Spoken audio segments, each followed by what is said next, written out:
গলায় দই দিয়ে সুইসাইড করেছে।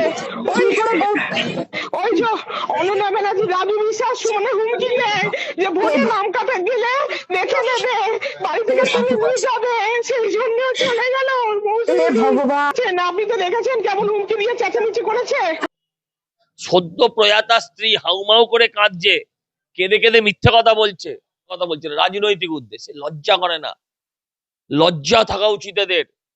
অনন্যা বন্দ্যোপাধ্যায়, তাকে বলি, তিনি একজন ডাহা মিথ্যেবাদী, যে হুমকি দেওয়ার সময় উনি ভাবেননি এই লোকটা আত্মহত্যা করবে, কিন্তু যখন দেখলেন ঘটেছে, একটু তো মানবিকতার খাতিরে দুটো দিন তো চুপ করে থাকুন। এই ভদ্রলোক অশোক দাস ওখানে তৃণমূল করতেন, বিজেপি করতেন না। আপনি যদি অশোক দাস হতেন, আপনার পরিবারের সাথে এখন এই ঘটনা ঘটত। তুমি যদি বাপের বেটা হও, তাহলে তুমি এবার দাঁড়িয়ে যাও, বাংলার মানুষ দেখুক যে পিসিকে হারিয়েছে, এবার ভাইপোকে হারাক। যদি হাসপাতালে কাজ হবে, তাহলে সেবাশ্রয় কোন কাজে লাগে? উনি রাস্তার চার মাথার মোড়ে দাঁড়িয়ে পড়ুন, দুটো হাত ওপর দিকে তুলে। বাংলার মহাকাল মন্দিরের দরকার। বাংলার কাল তো ওনাকে দেখলেই লোকে বলে এই হচ্ছে বাংলার কাল। ওখানে ওখানে নৃত্য করবে, হাইকোর্টকে যন্তর মন্তর বানাবে, যেটা বলে দিয়েছে অলরেডি সুপ্রিম কোর্ট, যে হাইকোর্ট কি যন্তর মন্তর নাকি, যে যখন যেখানে দরকার হবে মেসেজ করে লোক ডাকবে, গ্রুপে মেসেজ করে। এই তো হচ্ছে অবস্থা। নিজেদের গ্রুপে মেসেজ দেয়, সেই মেসেজও বাইরে যায়। এবার তো নিজেকে বলবেন যে মমতা ব্যানার্জির বাড়িতে আমি খিচুড়ি বিলি করছিলাম, এই কারণে আমি ওই বাড়ির হোমগার্ড। এবার ডিজি থেকে নিজেকে হোমগার্ডে নামিয়ে আনুন। সরকার আমাদের নয়, পুলিশ আমাদের নয়, আমরা সংখ্যাতে শুধু সংখ্যাগুরু। মমতা ব্যানার্জি নিজেই বলেছেন, একবার ছেড়ে দিলে বুঝতে পারবে সংখ্যালঘুদের, তখন সামলাতে পারবে তো। আমরা বলছি আমরা পারবো না, তারপর আমরা দাঙ্গা লাগাবো? আপনি তো সাধারণভাবে সরকারের সমালোচনা করেন, নোটিশ এসছে? আসেনি তো?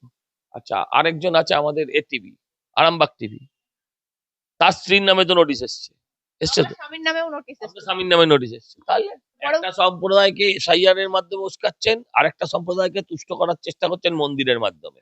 হ্যালো, হ্যাঁ বৌদি, হ্যাঁ কে, আপনি কে? আমি মৌসুমী বলছি। হ্যাঁ দিদি, কি করে হলো জি?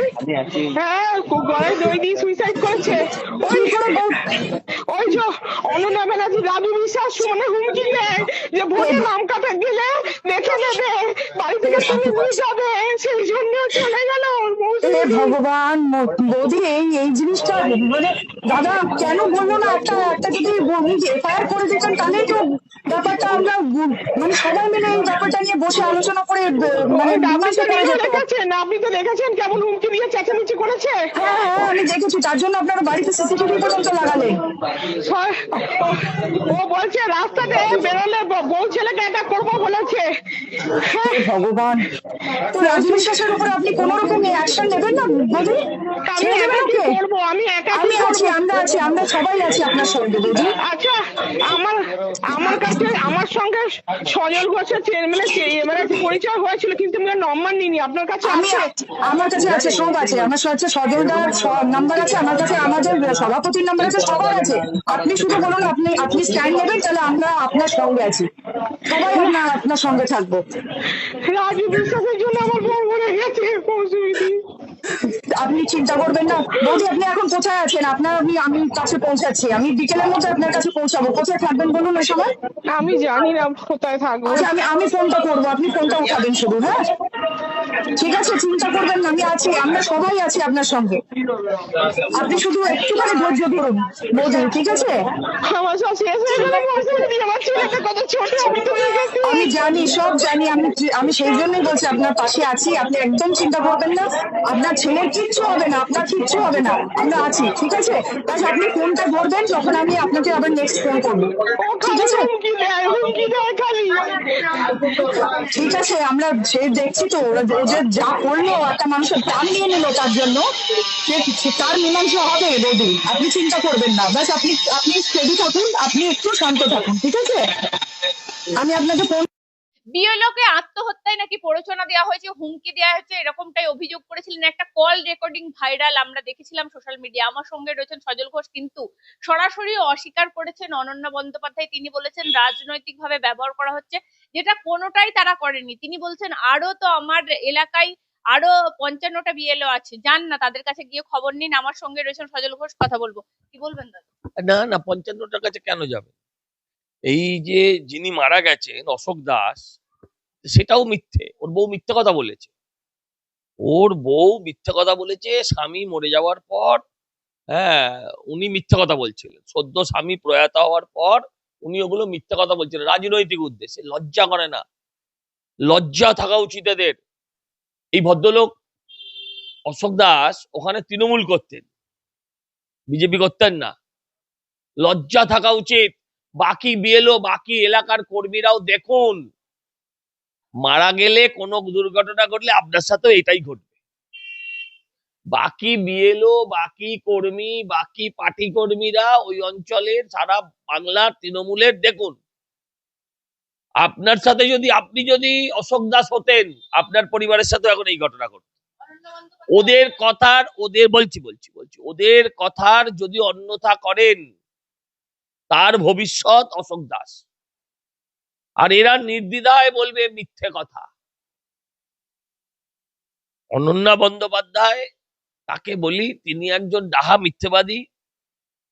হ্যাঁ, এরা হচ্ছে বন্দ্যোপাধ্যায় ব্যানার্জি টাইটেলের মানে কলঙ্ক। এরা ব্যানার্জি টাইটেলের কলঙ্ক। এই অনন্যা বিশ্বাস, না সরি, ব্যানার্জি, এরা হচ্ছে ব্যানার্জি টাইটেলের কলঙ্ক। আপনারা কি রাজনৈতিকভাবে মিথ্যে কথা বলছেন? আরে আমরা বলেছি নাকি?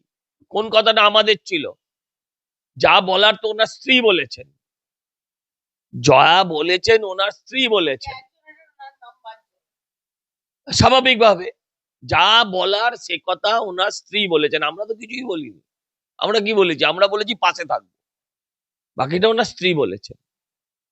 সজলদা, খারাপ লাগে, লজ্জা লাগে যে ইনি আমার সহকর্মী। এরা ভাবতে এত খিদে এদের যে একটা মানুষ, আচ্ছা ঠিক আছে তুমি ভাবুনি, আমি এটাও মানি যে হুমকি দেওয়ার সময় উনি ভাবেননি এই লোকটা আত্মহত্যা করবে। কিন্তু যখন দেখলেন ঘটেছে, একটু তো মানবিকতার খাতিরে দুটো দিন তো চুপ করে থাকুন। দুটো দিন তো মুখ বন্ধ করে থাকুন। যদি স্বর্গ নরক বলে কিছু থাকে না, এদের নরকেও জায়গা হবে না। উনি তো সাথে সাথেই বলেছেন এই এই যে আপনাদের মন্তব্যটা কার্যত রাজনৈতিক উদ্দেশ্যে। উনি এরকম কোনো মিনিমাম বোধ, বিবেক, বুদ্ধি, বিচার, আত্মা, মন বলে কিছু থাকলে এরা বলতে পারতেন না। তাহলে বলছে 55টা জানেন। বিএলও, তাকেও কি হুমকি দেওয়া হয়েছে? আর 55টা আপনার এলাকায় আমি বলতে পারবো না, দিতেও পারে। এও তো তৃণমূল ছিল। এ বাড়িতে সিসিটিভি বসিয়েছিল কেন? এই এই অশোক দাসকে বাড়িতে সিসিটিভি বসাতে হয়েছিল কেন? সদ্য প্রয়াতা স্ত্রী হাউমাউ করে কাঁদছে, কেঁদে কেঁদে মিথ্যে কথা বলছে। এই কথা বলে একজন সদ্য বিধবাকে অপমান করে, একজন সদ্য বিধবাকে অপমান করেন। একটা সদ্য পুত্রহারা, পিতৃহারা হয়েছে একটা বাচ্চা ছেলে, সেই বাচ্চাটাকে অসম্মান করে। মানুষ এদের পরিচয় নিয়ে প্রশ্ন তুলবে এরপরে। সজলদা, আর একটা বিষয়, কালকে সুপ্রিম কোর্টে যেটা হলো, কার্যত তৃণমূল কংগ্রেস বারবার হাইকোর্টে মামলা ফিরিয়ে দিন, হাইকোর্টে মামলা ফিরিয়ে দিন। আমরা ওখানে ওখানে নৃত্য করবে, হাইকোর্টকে যন্তর মন্তর বানাবে। যেটা বলে দিয়েছে অলরেডি সুপ্রিম কোর্ট, যে হাইকোর্ট কি যন্তর মন্তর নাকি? যে যখন যেখানে দরকার হবে মেসেজ করে লোক ডাকবে, গ্রুপে মেসেজ করে। এই তো হচ্ছে অবস্থা, নিজেদের গ্রুপে মেসেজ দেয়, সেই মেসেজও বাইরে যায়। জেড ক্যাটাগরির সিকিউরিটি যেহেতু কার? মুখ্যমন্ত্রীর, সেজন্য ওনারা পৌঁছেছিলেন, আর কিছুর জন্য নয়, ওই ইডির ওখানে। ডিজি কি মুখ্যমন্ত্রী সিকিউরিটি? ডিজি কি মুখ্য, না না না না না না, ডিজি কি মুখ্যমন্ত্রী সিকিউরিটি? ডিজি কি সিপি কি মুখ্যমন্ত্রী সিকিউরিটি? উনি আগে সিকিউরিটি স্টাফ না ডিজি, সেটা ডিসাইড করুন। আর কত নিচে নামাবেন? এবার তো নিজেকে বলবেন যে মমতা ব্যানার্জির বাড়িতে আমি খিচুড়ি বিলি করছিলাম, এই কারণে আমি ওই বাড়ির হোমগার্ড। এবার ডিজি থেকে নিজেকে হোমগার্ডে নামিয়ে আনুন। কারণ ওরা বাড়িতে, মমতা ব্যানার্জির বাড়িতে কালী পুজো খিচুড়ি বিতরণ করে, খালি পরে উর্দি পরে খিচুড়ি দেয়। তখন বলবে আমি হোম গার্ড, মুখ্যমন্ত্রী হোম গার্ড দিচ্ছি। এত নির্লজ্জ, এত বেহায়া। ছি, ছি। একটা চুল স্পর্শ করতে পারবেন না অভিষেক বন্দ্যোপাধ্যায় কালকে কার্যত নন্দীগ্রাম থেকে হুঙ্কার দিয়েছে, মানে চুল মানে তিনি কেশাগ্র বলেছেন। এখন কি স্পর্শ করবে? কি পুরো চুল কামিয়ে দেবে, পুরো ন্যাড়াও করে দিতে পারে ইডি। কি করবে সেটা তো ভবিষ্যৎ বলবে, সুপ্রিম কোর্ট বলবে। এখন থেকে আমি কি করে বলবো? সেবাশ্রয়ে এতটাই কাজ হবে, একদিন অধিকারী পরিবারও ওখানে যাবে মানে সেবা নিতে। হ্যাঁ, সে তো যাবেই। ক্যাম্পে যেতে হবে, হাসপাতালে যেতে পারবে না, কারণ হাসপাতালগুলো তো কাজ হচ্ছে না। আমি জাস্ট জানতে চাই, যদি হাসপাতালে কাজ হয় না তবেই তো সেবাশ্রয় কাজ। মানুষ চাইছে জ- কাজ করতে। আরে মানুষ কেন চাইছে? মানুষ হাসপাতালে কাজ পাচ্ছে না তাই চাইছে। হাসপাতালে যদি কাজ থাকতো তাহলে সেবাশ্রয় কিসের জন্য? আমি জাস্ট জানতে চাই। ভাই, অনেক কিছুর আশ্রয় নিয়েছিল ওর পিসি, অনেক কিছুর আশ্রয়। কত কি খরচা করছে কেন হিসাব দেবো আমি? দিতে হবে না বাবা, তুই গরুর কয়লার এসব কোনো কিছুর হিসেব দিতে হবে না, 100 দিনের হিসেবও দিতে হবে না। হ্যাঁ, ওই তোর প্রধানমন্ত্রী আবাস যোজনারও হিসেব দিতে হবে না, এটারও হিসেব দিতে হবে না। আমি সেটার মধ্যে যাচ্ছি না। আমি জাস্ট বলছি, এই সেবাশ্রয় করে ভাইপো যদি ভাবে নন্দীগ্রাম জিতবে, তাহলে জেনে রাখো অনেক ছল চাতুরি, সরকারি শক্তি, অনেক কিছুর আশ্রয় নিয়েছিল পিসি, নিয়েও গোহারান হেরেছিল। তুমি যদি বাপের বেটা হও, তাহলে তুমি এবার দাঁড়িয়ে যাও, তুমি এবার দাঁড়িয়ে যাও। বাংলার মানুষ দেখুক যে পিসিকে হারিয়েছে, এবার ভাইপোকে হারাক। মানে আপনি অভিষেককে চ্যালেঞ্জ করবেন? আপনি বুঝতে ভুল করছেন। হ্যাঁ হ্যাঁ, অভিষেক ব্যানার্জি, কয়লা চোর ব্র্যাকেটে। তাকে বলছেন নন্দীগ্রামে দাঁড়াতে। সজলদা, আরেকটা বিষয়, মুখ্যমন্ত্রী আজকে মহাকাল মন্দিরের উদ্বোধনে গেলেন। তিনি বলছেন মহাকাল মন্দিরের জন্য যথেষ্ট জমি পেয়ে গেছি, তিনি আজকে উদ্বোধন করবে, শিলান্যাস না করলে তো কাজ শুরু হচ্ছে না। মানে এই যে আপনারা কার্যত মুখ্যমন্ত্রী তো এখন অনেক মন্দির করছে, কার্যত আপনারা যে তোষণের কথাটা তোলেন সেটা তো নয়। সরকারি টাকায় মন্দিরও হবে না, মসজিদও হবে না, এটা হচ্ছে ভারতীয় জনতা পার্টির নীতি। অন্যায় ভাবে করছেন। আসল মহাকালের মন্দির করার কি দরকার?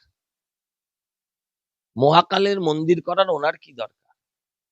উনি রাস্তার চার মাথার মোড়ে দাঁড়িয়ে পড়ুন, দুটো হাত ওপর দিকে তুলে। বাংলার মহাকাল মন্দিরের দরকার। বাংলার কাল তো ওনাকে দেখলেই লোকে বলে এই হচ্ছে বাংলার কাল। উনি রাস্তার মাঝখানে দাঁড়িয়ে পড়ুন, উনি রাস্তার মাঝখানে দাঁড়িয়ে পড়ুন। দেখে নিন সোম থেকে শুক্রবার, শনিবার কোন দিন বাঙালির পুজো ফ্রি আছে, সেই দিনটা দাঁড়িয়ে পড়ুন। যেমন শনিবার, সোমবার বাবার বার, হ্যাঁ, শনিবার শনি ঠাকুরের বার, শুক্রবার তো ওনার প্রিয় জুম্মাবার, ছেড়ে দিন। ওনাকে বুধবার দাঁড়িয়ে পড়তে বলুন, যে কালের বার, মহাকাল আর লাগবে না, বাংলার আসল কাল বলে উনি চার মাথার মোড়ে একবার দাঁড়িয়ে পড়ুন। দুদিন পুজো করবে তৃণমূলীরা, তারপর সারা বাংলার লোকই পুজোটা করবে। ওনাকে পুজো করবে। হ্যাঁ, যে এর থেকে বড় কাল বাংলার আর কোনো কালে কেউ আসেনি। এর থেকে বড় কাল বাংলা কোনো কালে দেখেনি। একদম পুজো করবে, যেমন শনি দেবতাকে পুজো করে না, বাড়িতে করে না, রাস্তায় করে, ঠিক সেরকম ভাবে করবে।